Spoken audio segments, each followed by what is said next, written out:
So this came yesterday and very pleased I am to see it. I've had it on pre-order for, what, a couple of months since Arrow um, announced it was coming out. I think this is a special edition, I think. So as soon as I saw it, this is one of my all-time favourite films. And for Arrow to be doing it means we're going to be in for a treat. I love the guys at Arrow. They are very respectful of the subject matter that they put out. They take a lot of care and they do an awful lot of nifty, unique things. So yeah, this is the Blu-ray of Silent Running. And as is usual with an awful lot of their releases, you have the choice of covers. You have either the original artwork from the cinema release poster, or you have an all new created piece of artwork. So that's that. Before we just talk about the disc, you get a booklet, one of their nice booklets on the making of it, like so. Okay. Oh, gone a bit too far. As I say, it's only come yesterday, so this is just an opening look at it. All right. What's of note is there are some extra features, brand new features. There's a new, audio commentary with Kim Newman and Barry Forshaw.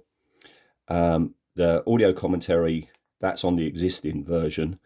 No Turning Back. That was very interesting. I watched that over breakfast this morning. That's a little piece by film historian Jeff Bond on the film score and the origin of the film score, and how very interesting how the score of the film flew in the face of early 1970s soundtracks, particularly for science fiction films, in that back then it was all electronic or avant-garde experimental music, whereas, Silent Running has a proper orchestral theme, and how it was begat from Joan Baez.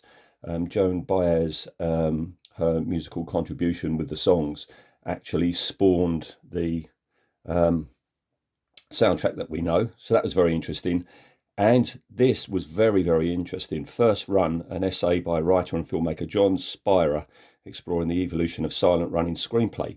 And basically what that is, it's not long, it's only about 20 minutes, but there's excerpts from the original screenplay. And that original screenplay was a lot darker than what we finally get. Very much in the spirit of The Deer Hunter.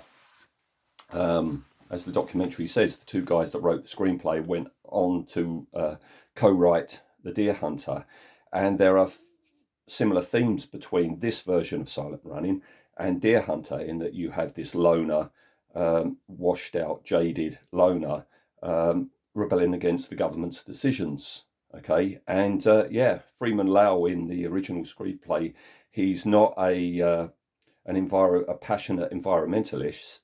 He's a washed out drunk, and it's very interesting how the film opens similar but not, how it ends similar but not, and the changes throughout. And what's especially interesting is these excerpts that are we're shown.